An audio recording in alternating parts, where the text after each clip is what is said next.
Olá, jovens! Neste vídeo a gente vai ver alguns exercícios sobre o básico de teoria dos conjuntos. Então, claro que tem que ter visto outro vídeo sobre conjuntos para já estar acompanhando. E a gente no final do vídeo vai falar um pouco também sobre uma construção chamada produto cartesiano, que permite pegar dois conjuntos e construir um conjunto novo de um jeito bem específico que a gente vai ver lá no final do vídeo. Mas vamos começar aqui com os exercícios e diferente dos outros vídeos, nesse vídeo de hoje eu vou, na verdade, ir resolvendo os exercícios ao longo do vídeo. Então vou estar escrevendo aqui um pouco e eu espero que isso ajude aí vocês a acompanharem, tá bom? Então o primeiro exercício é esse: quantos elementos há nesse conjunto, tá? E é claro que esse exercício não é difícil, mas ele está aí para a gente poder esclarecer exatamente o que é que significa ser um elemento de um conjunto, né? Então aqui eu tenho um conjunto e eu estou listando precisamente três elementos. É tudo que aparece separado por vírgulas. Então cada uma dessas coisas é um elemento. Tem três elementos nesse conjunto. O primeiro elemento é o conjunto vazio. O conjunto vazio é um elemento. O segundo elemento é o conjunto que contém 1, 2 e 3. E o terceiro elemento é o conjunto que contém 4.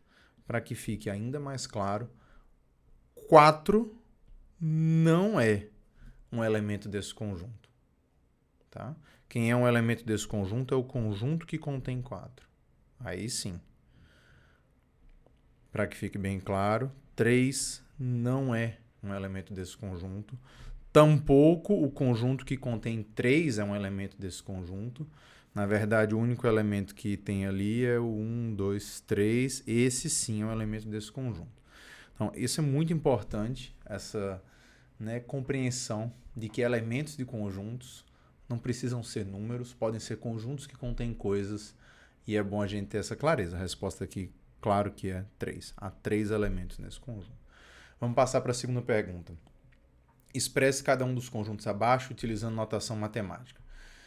Isso é muito importante porque a gente precisa saber escrever, né, essa notação que permite construir conjuntos. E esse exercício aqui é um exercício para mecanizar um pouco como que funciona. Então, esse primeiro, letra A, o conjunto de números da forma 2k mais 1, onde k é um inteiro. Tá? Então, isso daqui, isso aqui é o conjunto de coisas da forma 2k mais 1, tal que k é um inteiro. Segundo, o conjunto dos inteiros n, onde existe um k inteiro, tal que n é igual a 2k mais 1. Então, isso aqui a gente pode escrever assim: é o conjunto dos n, tais que n é um número inteiro, tais que existe k número inteiro, tais que n igual a 2k mais 1. Tá? Então, isso aqui é uma maneira, né? E se você estiver um pouco desconfortável com esses dois pontos aí, você pode tornar isso de maneira um pouco mais agradável. Você pode pôr um parênteses aqui se você quiser, tá bom? Não tem nenhum problema. E o terceiro, o conjunto dos inteiros n, onde 2 divide n menos 1. Esse aqui é o conjunto dos n números inteiros, tais que 2 divide n menos 1. Então, tem 3 conjuntos aí, eu pedi para você escrever eles em formato matemático, o que eu espero que vocês estejam naturalmente se dando conta aqui é que esses 3 conjuntos são a mesma coisa. Todos esses 3 conjuntos são os números ímpares. São 3 maneiras diferentes de se referir aos números ímpares. Então, o mesmo conjunto pode ter diferentes descrições, tanto utilizando a linguagem aí em português, como a notação matemática, tá bom? Então, é muito importante aprender a escrever conjuntos, descrever conjuntos, tá bom? Isso é uma das habilidades que a gente vai estar reforçando aqui nesses vídeos, que é muito importante que vocês, ao longo dos exercícios nos livros, prestem atenção, tá? Vamos seguir adiante. Denote os elementos do conjunto das partes, do conjunto das partes, do conjunto das partes, do conjunto vazio. Então, esse exercício está aí para que a gente se acostume um pouco, não só com a definição do que é conjunto das partes, como a escrever conjuntos cujos elementos são coisas que a gente não está tão acostumado. Né? Então, a gente começa, o conjunto vazio está ali. A primeira pergunta é quem que é o conjunto das partes do conjunto vazio. Então, isso aqui é um conjunto que vai ter como elementos cada um dos possíveis subconjuntos do conjunto vazio. O conjunto vazio só possui um único subconjunto, que é ele mesmo, vazio. Né? O vazio é um subconjunto do vazio. Tá? E esse é o único subconjunto do vazio, portanto, ele vai ser o único elemento daquele conjunto das partes.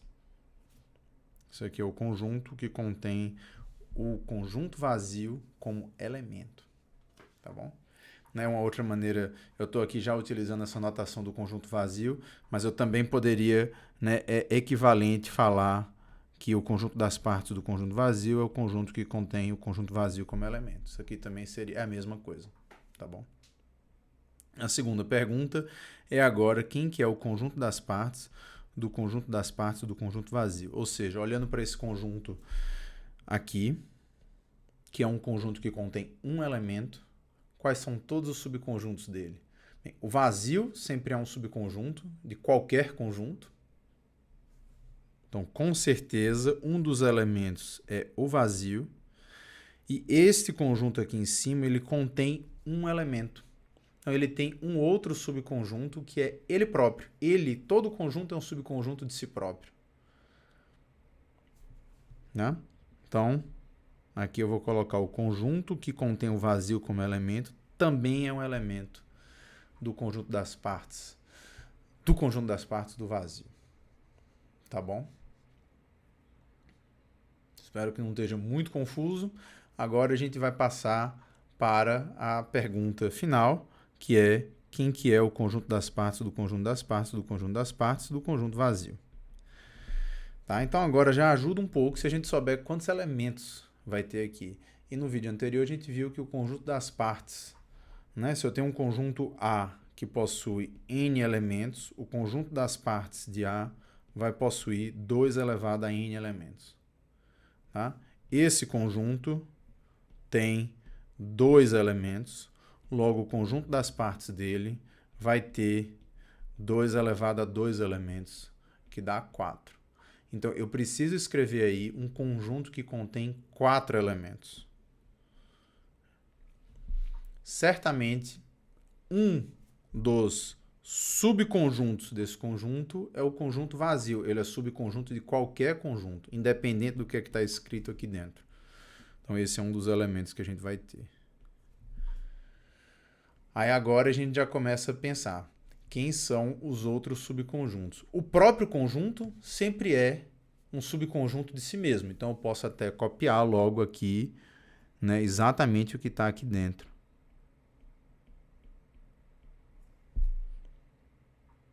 Você tem mais 2 elementos.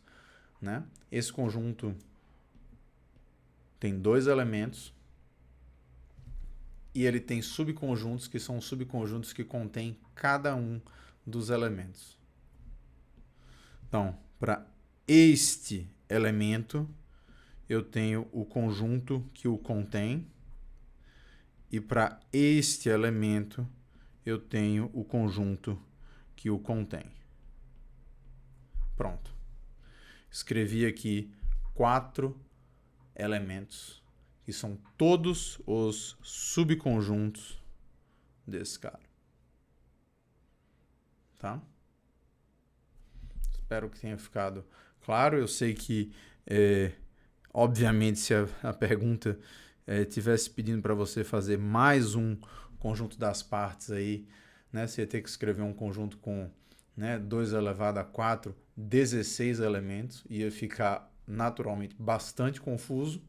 Não vamos fazer isso, mas eu espero que tenha ficado claro o que é que está acontecendo aqui. Vamos passar para a próxima pergunta. Seja U um conjunto e A e B subconjuntos de U, Logo, nesse contexto, a gente pode falar de quem que é o complemento de A e o complemento de B. São os elementos em U que não estão em A, ou respectivamente, que não estão em B. E essa pergunta pede para demonstrar que o complemento da interseção é a união dos complementos. Existem várias maneiras de responder essa pergunta. Eu vou fazer aqui uma delas, vou comentar sobre outra, que a gente vai utilizar essa outra maneira no próximo para resolver outro exercício. Tá? Então aqui eu vou simplesmente imaginar que eu tenho, seja x um elemento de U. Eu vou agora começar a escrever o que é que significa pertencer a cada um desses conjuntos ou complementos ou interseções e vou tentar encontrar aqui uma sequência de equivalências que leva do x pertencer ao conjunto da esquerda até x pertencer ao conjunto da direita. Então, vamos colocar assim, que x pertence a A interseção B complemento, se somente se. Aí agora a gente já pode começar. Eu sei que eu vou acabar escrevendo aqui, é óbvio que essa sequência de equivalências eu vou escrever porque eu já sei o que é que eu preciso escrever, mas eu espero que vocês vão ganhando intuição um pouco. Né? Eu quero escrever aqui, eu quero transformar isso em cláusulas que eu saiba manipular de maneira melhor. Então, dizer que pertence ao complemento é dizer que não pertence ao conjunto. Então, aqui eu já vou falar que não é verdade que x pertence à interseção. Tá?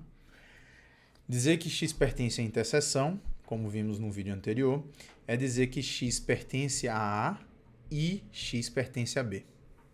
Então, isso aqui agora vai ser equivalente a falar que não é verdade que x pertence a A e x pertence a B.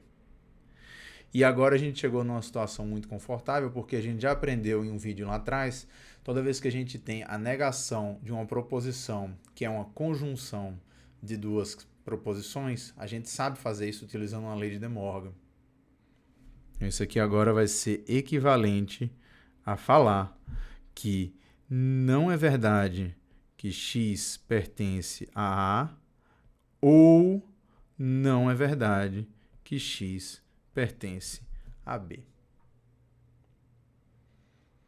E agora, felizmente, a gente chegou, já estamos quase, né? Dizer que isso aqui vai ser equivalente a dizer que x pertence ao complemento de A ou x pertence ao complemento de B.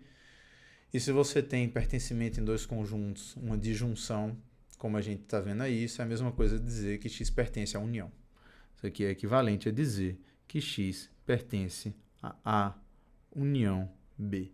Então, isso daqui é uma demonstração direta da igualdade de conjuntos, estabelecendo uma cadeia de equivalências, fala que todo elemento que pertence ao complemento da interseção pertence à união dos complementos e vice-versa, né? Porque cada uma dessas equivalências, elas vão para os dois lados.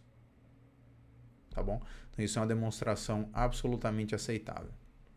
O comentário aqui é que também pode-se fazer uma tabela de pertinência ou pertencimento.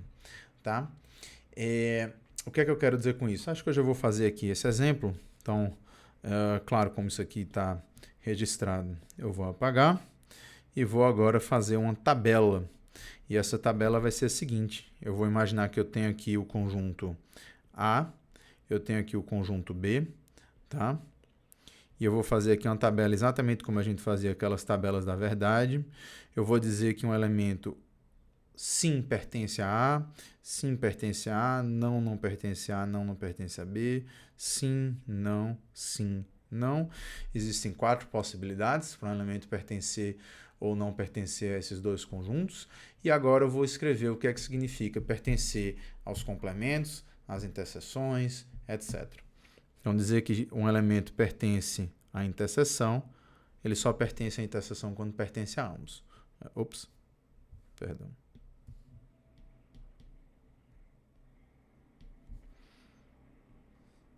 Sim, não, não. Não. Então, naturalmente, o complemento da interseção é o contrário. Também podemos fazer o complemento de A, o complemento de B.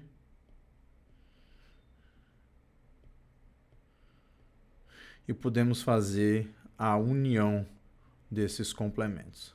E um elemento pertence à união exatamente quando ele pertence a pelo menos um dos conjuntos. Então, a única situação em que ele não pertence a essa união é quando ele não pertence a ambos. Nos outros 3 casos, ele vai pertencer. Uma resposta aqui é não, sim, sim, sim. E aí, né, a questão está resolvida. Por quê? Porque esta coluna é igual a essa. Então, essa é uma outra maneira de resolver essa questão e ela é muito parecida com o que a gente teria feito para demonstrar uma lei de De Morgan, porque, no fundo, essas duas coisas são bastante equivalentes, como a gente vai ver num próximo vídeo. Tá? Então, definimos a soma direta, né, de 2 conjuntos como sendo os elementos que pertencem a A e não pertencem a B, unidos com os elementos que pertencem a B e não pertencem a A. Isso é o que muitas vezes a gente pensa que significa o ou. Muitas vezes quando eu falo elemento X pertence a A ou pertence a B, muitas vezes a gente naturalmente exclui a possibilidade dele pertencer a ambos. Em matemática a gente já viu que quando a gente escreve X pertence a A união B, né, que é a mesma coisa que dizer X pertence a A ou X pertence a B, a gente tolera a possibilidade que ele pertença a ambos. Né? Mas essa notação de soma direta, como eu estou falando aí, ou de união disjunta, ou exclusivo, na verdade, XOR, também chamado, é exatamente quando você deseja expressar a ideia de que ele pertence a um e não pertence ao outro, ou pertence ao outro e não pertence ao primeiro. Tá? Então, o que eu peço para demonstrar é que esse ou exclusivo, né, ele é equivalente a olhar para a união e subtrair da união a interseção. E isso a gente pode fazer também utilizando uma tabela de pertencimento, que é o que eu gostaria de fazer aqui. Então, vou começar com o conjunto A, o conjunto B. Ups, ficou meio estranho aqui. Vou colocar aqui todas as minhas possibilidades. Então, aqui eu tenho sim, sim, não, não, sim, não, sim, não. Né? E podemos colocar o que é que significa esse conjunto que está em A e não está em B. São todos os elementos que estão sim em A, não em B. Então, aqui, não, sim, não, não. Espero que esteja claro. De forma equivalente, B menos A vai ser não, não, sim, não. E se você fizer a união dessas duas coisas, você vai ter elementos apenas nos 2 do meio. Então, esse ou exclusivo, por definição aqui em cima, que é a união dessas duas coisas, vai ser não, sim, sim, não, que é exatamente o que você espera quando você tem um elemento pertencendo a um deles e não pertencendo ao outro. Tá? E agora, quem que é a união? Sim, sim, sim, não. Quem que é a interseção? Sim, não, não, não. E quem que vai ser a união menos a interseção? É você olhar precisamente nessas duas colunas, quais são as linhas onde eu tenho um sim na primeira e um não na segunda. E a resposta é não, sim, sim, não. E aí, felizmente, a gente chegou numa igualdade. Que era o que a gente queria ter demonstrado. Tá? Então, essa é uma maneira de utilizar a tabela de pertencimento para demonstrar igualdades entre conjuntos, principalmente quando a gente tem expressões relativamente simples, dá para escrever a tabela, dá um pouquinho de trabalho, mas fica bastante claro o que é que está acontecendo. tá bom? E se parece naturalmente bastante com o que a gente já estava acostumado a fazer antes, com aquelas tabelas da verdade, tá? Exercício 6, ele introduz uma definição. Então, antes de fazer o exercício 6, é importante notar que a gente está definindo aqui uma coisa.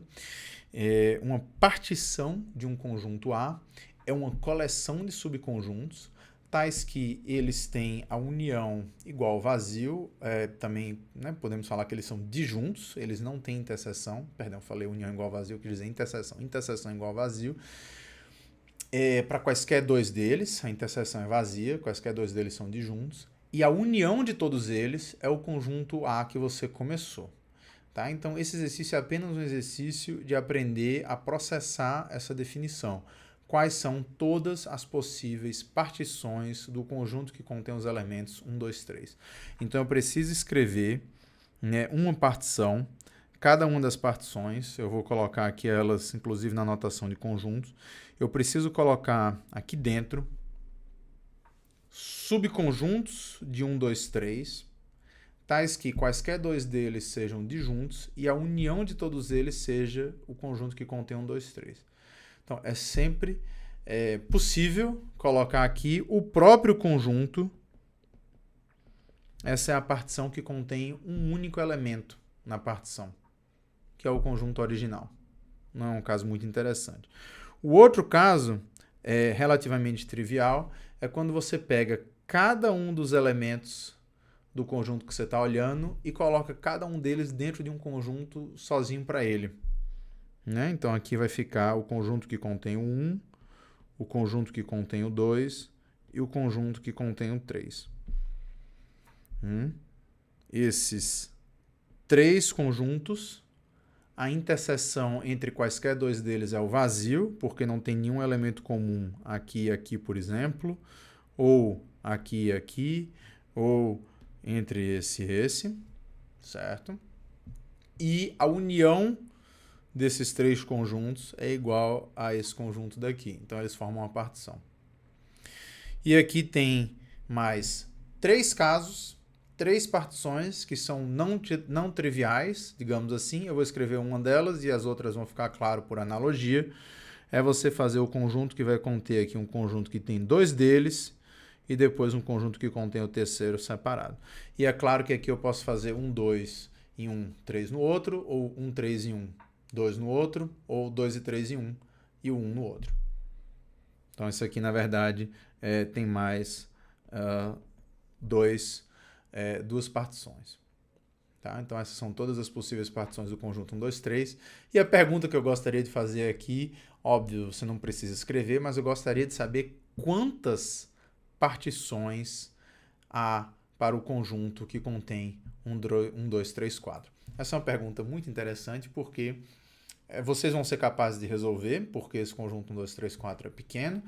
Talvez você consiga resolver para 5, mas vai ser muito difícil enxergar um padrão, digamos assim, uma fórmula agradável, fácil de calcular, que te entregue o número de partições em um conjunto com N elementos. Esse é um problema muito antigo, muito interessante, e que, para quem tiver a curiosidade, você pode dar uma googlada aí, número de partições em um conjunto e ver o que é que acontece, tá bom? Esse é um assunto que a gente não vai entrar muito em detalhes agora, eu vou voltar a falar sobre isso, porque é mais um tópico de combinatória do que dessa parte básica de teoria dos conjuntos, mas eu acho que não deixa de ser interessante já dar uma pesquisada agora. Agora a gente vai utilizar mais uma técnica para demonstrar a igualdade entre conjuntos, que é diagramas de Venn. Com diagramas de Venn, eu gostaria que você mostrasse que esses dois conjuntos são iguais. Então, aqui, naturalmente, eu estou assumindo que esses conjuntos A, B e C, né, existe um conjunto U que vai conter tanto A como B como C. Por exemplo, U pode ser a união desses três, de A, B e C. Tá? E aí, quando a gente quer fazer um diagrama de Venn, a gente sempre imagina que a gente tem aqui um conjunto que contém todos eles, que é o conjunto U, tá? Representado aqui. Aí eu tenho aqui o A, beleza?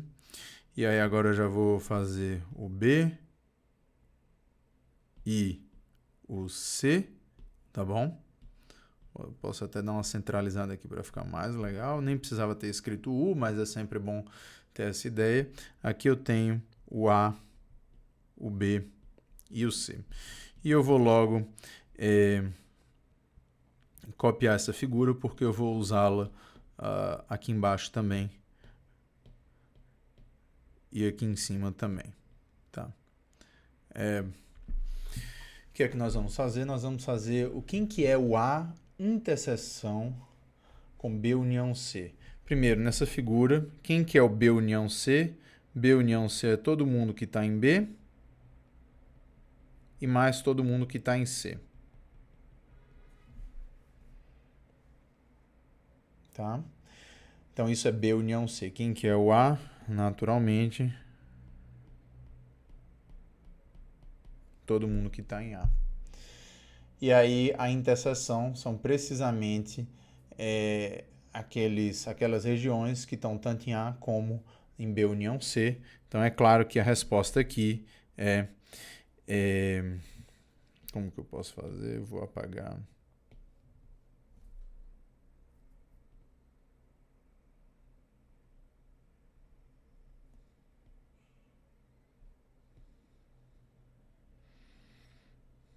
Tá, acho que vocês entenderam. Vai ficar meio feio, mas tá aí. Isso é a interseção B união C. Tá bom? E agora, do outro lado, bem, A união B, perdão, A interseção B,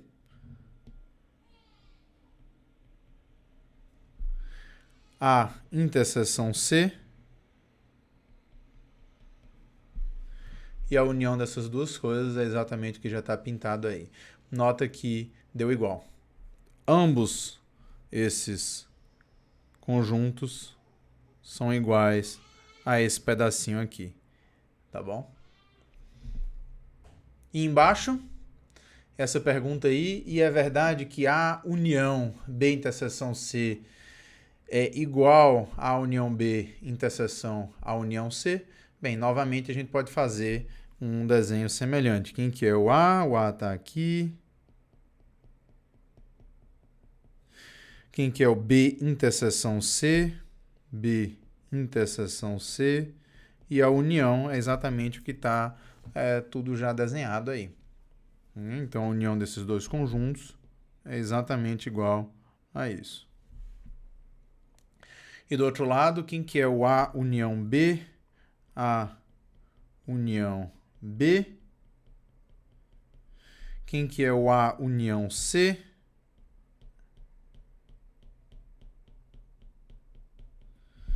E a interseção é exatamente tudo que a gente tem com as duas cores. Então, a interseção não vai ter essa parte que é só azul, nem vai ter essa parte que é só vermelho. Então, acabou dando exatamente igual ao outro. Tá? Então, por que esse exercício está aqui? Ele é um exercício também para entender como esses diagramas de Venn podem ser úteis para verificar a igualdade entre esses conjuntos, mas é claro que essa não é tipicamente considerada uma demonstração formal. Demonstração formal você pode utilizar propriedades que você já demonstrou antes, meio parecido com como eu fiz lá no slide lá atrás, com equivalências, utilizando lógica, ou você pode utilizar tabelas de pertencimento. Com tabelas de pertencimento você consegue resolver questões desse tipo, fazendo a tabela, fazendo tudo que está em cada um dos conjuntos e verificando que as colunas são iguais, tá bom? Vamos passar aqui agora para mais dois exercícios. Nesse primeiro exercício é um exercício para a gente utilizar o princípio da inclusão e exclusão, seja ter o conjunto de todos os números naturais de 1 até 1000. Quantos múltiplos de 2, ou 3, ou 5 há em T? Por que essa pergunta é interessante? Porque se você for calcular a quantidade de múltiplos de 2, dá 500. Quantidade de múltiplos de 3, dá 999 sobre 3, 333. E a quantidade de múltiplos de 5, 1000 dividido por 5, 200. Mas se você somar essas três coisas, e a resposta aqui é 1033, essa não é, obviamente, a quantidade de múltiplos de 3, 2 ou 5, porque é até mais do que a quantidade de números de 1 até 1000. Porque vários números foram contados mais de uma vez. Por exemplo, o número 6 foi contado 2 vezes, o número 30 foi contado 3 vezes, e assim como vários outros números. Então, para resolver uma questão como essa, você tem que ser capaz, né, de descontar essas coisas que foram contadas mais de uma vez. E isso é exatamente o que o princípio da inclusão e exclusão nos ensina a fazer. Né? Então, qual que é a resposta aqui? Aquela fórmula, né? Vamos supor aqui que o AI é a quantidade de... são os múltiplos de I. Múltiplos de I. Então, quantidade de elementos em A2, perdão, é 500. Quantidade de elementos em A3 é 333. Quantidade de elementos em A5 é 200. Mas o princípio da inclusão e exclusão nos ensina que se você tem conjuntos A, B e C, a quantidade de elementos na união de A, B e C são os elementos em cada um deles, menos as interseções 2 a 2.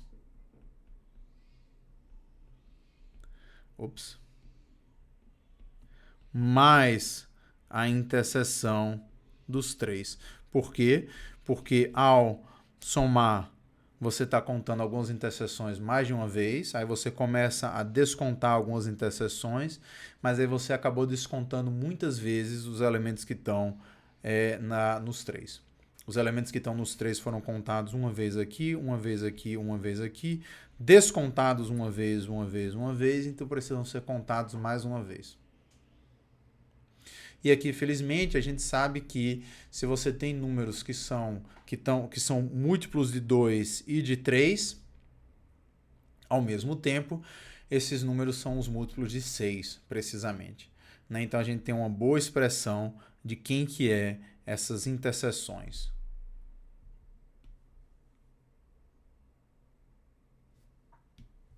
Né? Então, aqui, os múltiplos de 6... Aí você vai fazer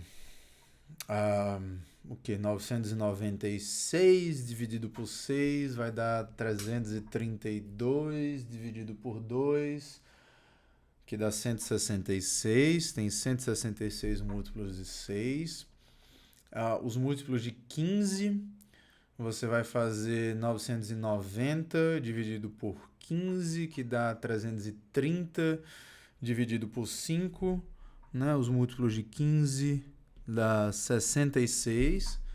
E você também tem os múltiplos de 2 e 5. Essa é fácil. Você tem 100 múltiplos de 10. E 1 até 1000. Tá? E falta também a interseção dos 3, a quantidade de múltiplos de 30. Né, a quantidade de múltiplos de 30. Você vai fazer 990 dividido por 30, que vai dar 33. Pronto. Aí aqui agora você vai fazer o princípio da inclusão e exclusão, que significa somar os conjuntos, subtrair as interseções 2 a 2 e somar a interseção dos 3. Tá? Então aqui vai dar quanto? Aqui já tinha dado 1033. Se somar com esse 33, 1066, corta aqui dá 1000. 900 menos 166 vai dar 734. Essa é a resposta. Tá bom? Eu acho. Eu espero que eu não tenha errado umas contas aí. Tá? Então essa é a resposta. A gente soube utilizar o princípio da inclusão e exclusão para contar e descontar coisas de maneira correta. Tá bom? Essa pergunta 10, ela tá aí mais como uma provocação. Esse vídeo já está ficando até um pouco longo. E essa pergunta está aí mais como uma provocação, porque isso não faz parte exatamente do nosso grande objetivo nesses vídeos introdutórios sobre teoria dos conjuntos, porque é uma pergunta que já puxa um pouco para uma parte mais teórica, fundamental, refinada da teoria dos conjuntos, que é exatamente o que é que você pode ou não pode fazer com conjuntos. E qual que é a fundamentação lógica, teórica da teoria dos conjuntos que está por trás de todo o alicerce da matemática como a gente conhece hoje.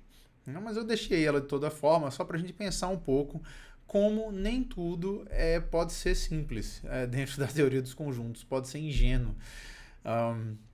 Seja S a coleção de todos os conjuntos X, tais que X não é um elemento de si próprio. A gente nem falou muito sobre essa possibilidade, se a gente poderia ou não ter conjuntos que são elementos de si próprio. Mas talvez não importe muito se isso pode ou não pode existir. A gente pode simplesmente tentar fazer essa definição, dizer que de todos os conjuntos que não são elementos de si próprio, eu estou colocando todos eles dentro de uma sacola. Eu estou chamando essa sacola de S. Isso leva a um problema. Qual que é o problema? O conjunto S, ele é um elemento de si mesmo ou ele não é um elemento de si mesmo? E aí? Bem, se ele não é um elemento de si mesmo, significa dizer que ele é um desses conjuntos X, tais que o X não é o elemento de si mesmo. Então, se o S não é o elemento de si mesmo, então, se sim, então ele satisfaz essa propriedade de não ser um elemento de si mesmo e, portanto, por definição, ele é um elemento da coleção de todos os conjuntos que não satisfazem que satisfazem essa propriedade, ou seja, ele é um elemento de S. Logo, S é um elemento de S. Então, isso claramente tem um problema aqui. Se eu assumo que o S não é um elemento de si mesmo, então eu concluo que ele é um elemento de si mesmo. Então, isso aqui claramente está ruim, essa possibilidade.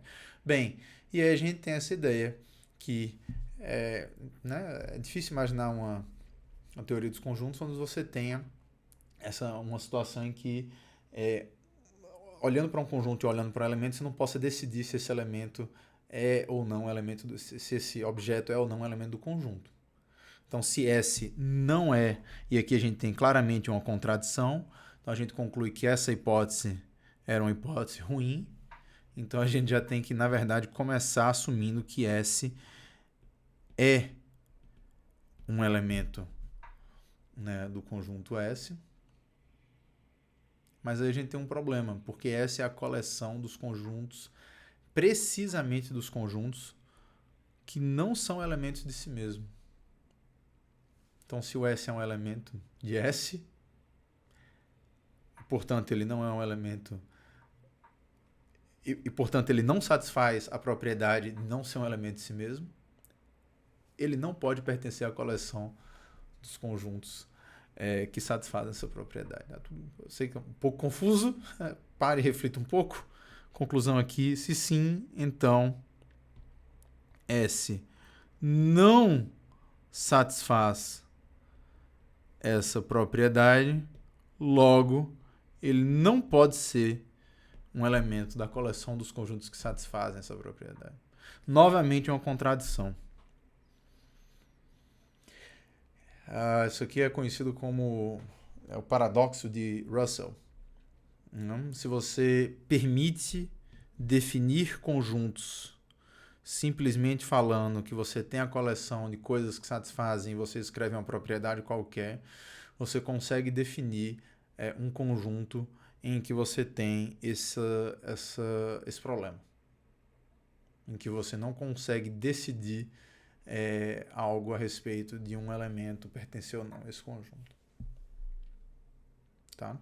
Então, isso aqui é chamado paradoxo de Russell, e a maneira como a teoria dos conjuntos resolve isso é estabelecendo que você não pode simplesmente definir conjuntos escrevendo que definindo um conjunto simplesmente falando que esse conjunto vai ser a coleção de coisas que satisfazem uma propriedade qualquer.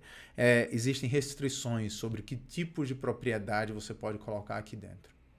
Você não pode simplesmente escrever uma frase qualquer, senão você leva a situações indesejáveis como essa.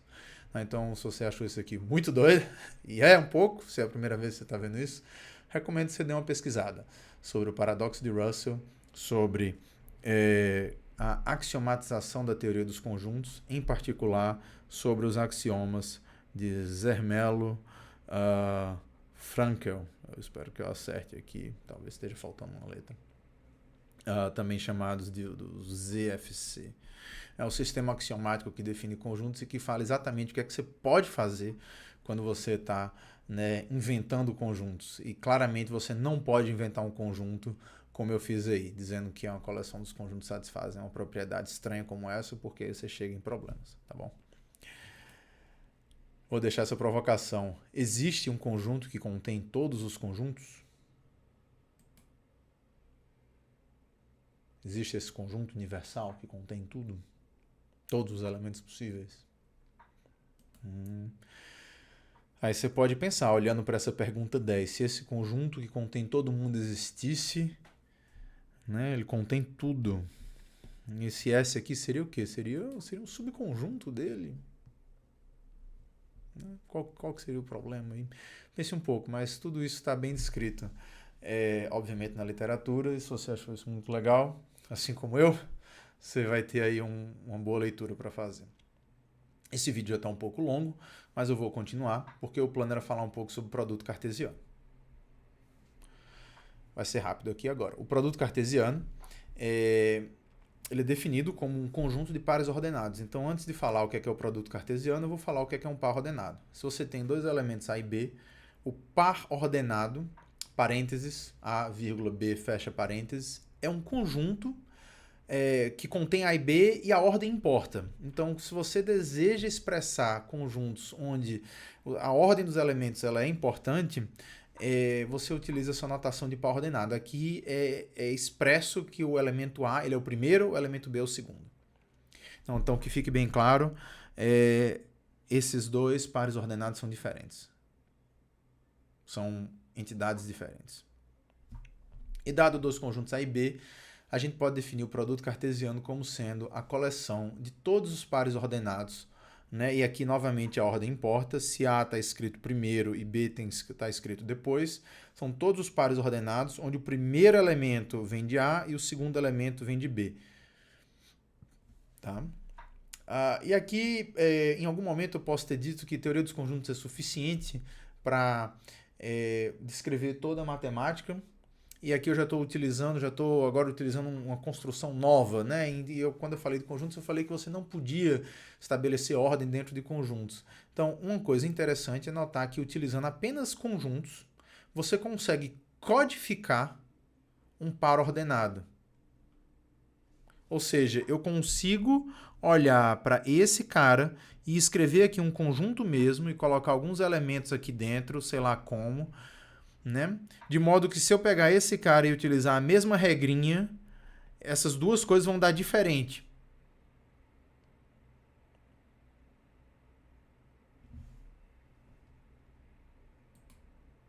Usando apenas conjuntos, a gente pode codificar, dizer que na verdade a definição com teoria dos conjuntos do par ordenado AB é você escrever o conjunto que contém o primeiro, vírgula, o conjunto que contém ambos. Então aqui fica claro a noção de ordem, O primeiro ele é o que aparece sozinho e depois no segundo, e o segundo é o que aparece apenas aqui. Então é claro que se você escrever agora o par ordenado BA, a resposta vai dar diferente. Aqui tanto faz, eu podia ter escrito AB também. Mas esses dois conjuntos são conjuntos diferentes. Tá? Então é possível você codificar um par ordenado utilizando apenas conjuntos. Então a teoria dos conjuntos ela tem esse poder. tá? Mas aqui o importante, a gente não vai entrar novamente muito nesses detalhes, o que é importante aqui é entender que existe essa nova notação, essa nova construção em que você coleciona elementos, mas você preserva a ordem, tá bom? Então, muitos objetos em matemática podem ser codificados utilizando apenas pares ordenados, por exemplo, funções. Tá? Então, a função, por exemplo, que olha para o conjunto 1, 2, 3 e manda lá nos números reais, e que o que ela faz é pegar um elemento do domínio e tomar o quadrado dele, nada mais é, e essa é a definição formal, né, da coleção de pares ordenados, onde o primeiro elemento vem do domínio, e aqui como o domínio é finito, eu tenho um número finito de pares ordenados, e o segundo elemento é a imagem desses caras no contradomínio. E obviamente que essa regra apenas me diz como calcular essa imagem. Se esse domínio fosse um conjunto infinito, isso aqui ia ser um conjunto infinito com infinitos pares ordenados, onde a primeira coordenada de cada par ordenado veio do domínio e a segunda coordenada é o resultado da função, que é um elemento lá do contradomínio. Eu posso dizer que uma função é um conjunto de pares ordenados. Essa é a definição formal de função utilizando a teoria dos conjuntos. Sequências, como a gente falou num vídeo lá para trás, por exemplo, do tipo essa daí, o A1, 2, A2, 4, A3, 8, etc., a n é o 2 elevado a n, também são exemplos de funções. Né? A função que pega o índice e devolve o resultado. Pega o índice e devolve o resultado. Né? Escrever que o A2 é 4, eu podia simplesmente dizer que o f de 2 é 4, onde f é a função que olha lá para o segundo elemento da função, ou para o iésimo elemento da função. Novamente, pode ser expresso como, né, um conjunto de pares ordenados, assim como está aqui. Né? Vale a pena você, a gente vai voltar a falar de funções daqui a pouco, mas vale a pena você já pensar agora, se você tem um subconjunto de um produto cartesiano, quais restrições você precisa que esse conjunto satisfaça para que você chame ele de uma função, para que você diga que ele está representando uma função. Então, se você se lembrar, uma função é uma associação que pega elementos do domínio, para cada um dos elementos do domínio te dá um elemento do contradomínio. Então, o que é que você precisa que um subconjunto de um par ordenado satisfaça para que ele seja uma função? E agora vamos chegar no nosso último slide. E apenas para indicar que a gente pode generalizar essa definição de par ordenado para uma sequência ordenada, ou tipicamente referido como uma tupla ordenada. Você tem n elementos ordenados, é uma n-tupla, e se você tem n conjuntos, você pode definir o produto cartesiano de todos eles como sendo o conjunto de todas as tuplas, onde cada um dos elementos foi tomado de cada um dos conjuntos na ordem que eles aparecem, e você naturalmente pode utilizar todos os elementos de cada um dos conjuntos para formar todas as possíveis tuplas. A última pergunta que eu quero fazer, essa agora imagino que vocês já devem ter visto isso antes, ou pelo menos não vai ser tão difícil acreditar. Se você tem conjuntos finitos, então a cardinalidade do produto cartesiano é o produto das cardinalidades dos conjuntos. Aí, como que você demonstraria isso? Eu comecei a escrever aí o que seria uma demonstração disso por indução. Se você tem um elemento no conjunto B e você diz que o conjunto C é exatamente o conjunto B subtraído desse elemento, eu poderia ter colocado aqui para ficar mais formal. Então, esse produto cartesiano de A com B nada mais é do que o produto cartesiano de A com B menos esse elemento unido ao produto cartesiano de A com o conjunto que contém esse único elemento. Se você tem um elemento Czinho lá que pertence a B e esse elemento é diferente do Bzinho, então esse elemento Czinho pertence ao conjunto C. E é claro que se você pega um elementozinho A dentro de A, o par ordenado AC vai estar aqui dentro. Mas o par ordenado AB não vai estar aqui dentro porque B foi removido desse conjunto C, mas vai estar aqui dentro. E aí agora a gente pode utilizar a indução. Indução no tamanho do conjunto que aparece na segunda coordenada. Ele agora ficou uma unidade menor, então por indução a cardinalidade de A cartesiano C é a cardinalidade de A vezes a cardinalidade de C, que é a cardinalidade de B menos 1, porque C foi obtido a partir de B tirando um elemento. E a cardinalidade de A cartesiano é um conjunto com um único elemento, de novo por indução, se você quiser, ou aqui é um caso base, você, né, pode justificar essa igualdade, é simplesmente a cardinalidade de A. E aí o que acontece, quando você soma esse número nesse número, você vai ter o produto da cardinalidade de A com a cardinalidade de B. Né? Isso aqui foi indução no tamanho dos conjuntos. Aí agora, se você quiser verificar o tamanho do produto cartesiano de n conjuntos, você pode fazer indução, mas agora você vai fazer indução no número de conjuntos. Né? E vai utilizar o fato que você já sabe que funciona para 2 deles para fazer a sua indução. Tá bom? Então, eu vou deixar vocês tentarem fazer isso, mas isso tem, em alguns dos livros, tem essa demonstração escrita, vocês podem dar uma pesquisada. E isso encerra o nosso vídeo. Acabou ficando um vídeo bem longo, mas eu fiz vários exercícios, falei um pouquinho sobre o produto cartesiano. No próximo vídeo eu vou falar um pouco mais sobre essa relação entre conjuntos e lógica para encerrar essa parte desse curso, tá bom? Até já!